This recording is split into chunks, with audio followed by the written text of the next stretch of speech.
Bonjour, bienvenue au JESFC 2023. Je suis Laura Delsart, docteur junior au CHU de Montpellier. Nous sommes aujourd'hui en présence du professeur Pascal Defay qui est de Grenoble et nous allons parler du syndrome de Brugada.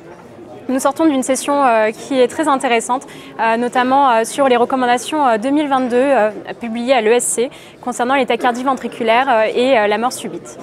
Pour commencer, Pascal, je voudrais vous demander quelle est votre prise en charge que vous réalisez concernant les patients symptomatiques avec un Brugada de type 1 ?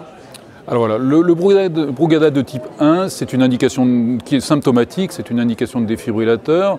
Et là, on va privilégier le défibrillateur sous-cutané, puisqu'on va quand même éviter pratiquement tous les problèmes de sonde, et on implante des patients jeunes qui, à long terme, vont forcément avoir des problèmes de sonde. Donc c'est une recommandation de défibrillateur sous-cutané de préférence. Et quel type de test diagnostique utilisez-vous pour diagnostiquer par exemple les apparentés ou chez les gens chez qui on a une forte suspicion de Brugada ? On utilise le test à l'Ashmaline, c'est ce qu'il y a de plus spécifique, et on évite le test à la flécaïnide, c'est beaucoup moins spécifique.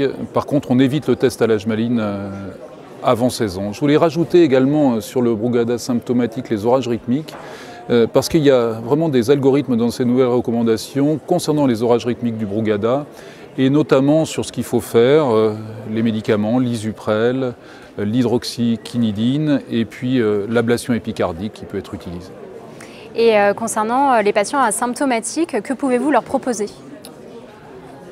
Là, c'est le problème le plus difficile. Je ne suis pas sûr que ces recommandations ont beaucoup évolué depuis les dernières recommandations, les recommandations antérieures.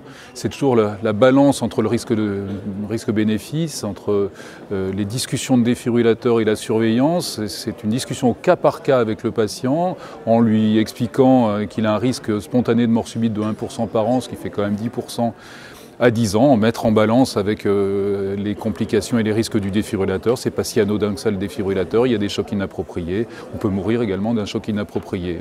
Donc c'est une discussion au cas par cas. Parfait, merci beaucoup en tout cas, puis je vous souhaite un très bon congrès.